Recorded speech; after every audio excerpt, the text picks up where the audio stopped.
ini kan generasi yang paling bawah istilahnya sekarang untuk terjun ke dalam dunia bisnis, karena di bawahnya lagi itu belum bisa masuk begitu ke dalam tahapan dunia bisnis begitu, karena masih sekolah, masih belum cukup umur istilahnya. Nah, tapi bicara soal untuk Gen Z ini, mereka kan nih baru nih Mas. Apa sih kesalahan-kesalahan yang mereka harus hindari berkaca dengan pengalaman kakak-kakaknya, yaitu Gen Y, Gen milenial yang sebelumnya juga pernah memasuki dunia yang sekarang ini mereka sedang coba tempuh masuki gitu, yaitu dunia bisnis.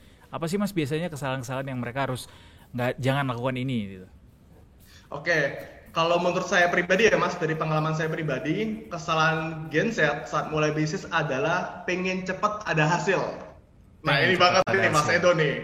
Pengen banget cepat ada hasil. Memang sih semua orang pasti pengen cepat ada hasil kalau lagi mulai usaha. Betul Ya, ya Mas Edo ya. Nah masalahnya kan kalau kita bicara dunia usaha, kita bicara dunia tabur tuai juga ya. Apa yang kita tabur itu yang kita tuai. Nah kita mesti nabur apa dulu nih? Itu pertanyaannya, bukan hasilnya.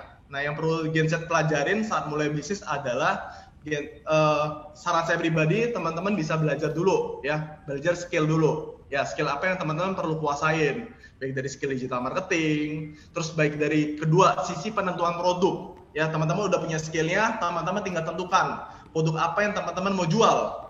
Dan ketiga, teman-teman masih kalkulasi, karena gini Mas, banyak Gen Z itu mau mulai bisnis tanpa kalkulasi ya. Kayak contoh nih, kita bicara dunia sosial media, dunia bisnis online, itu kan pasti ada namanya cost ya, ada namanya cost betul. operasional, ada namanya cost biaya marketing ya. Itu kita mesti pertimbangkan.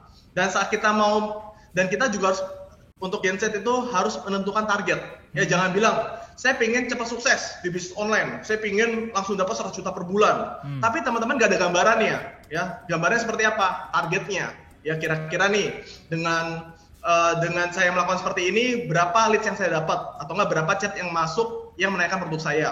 Dari chat yang masuk, berapa persentase closing. Nah itu teman-teman mesti pikirkan secara spesifik, jadi bukan secara terlalu luas.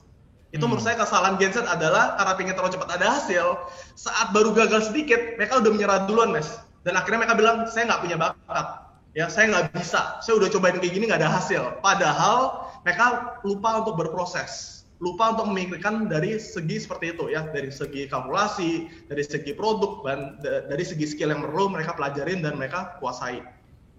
Oke, jadi jangan cepat mau sukses, artinya hindari yang namanya orientasi kayak instan ya. Kayak Ya, instan, harus mau berproses, dan yang namanya kesuksesan itu biasanya takes time gitu ya Mas Richard ya. Kalau mau yang betul. sustain.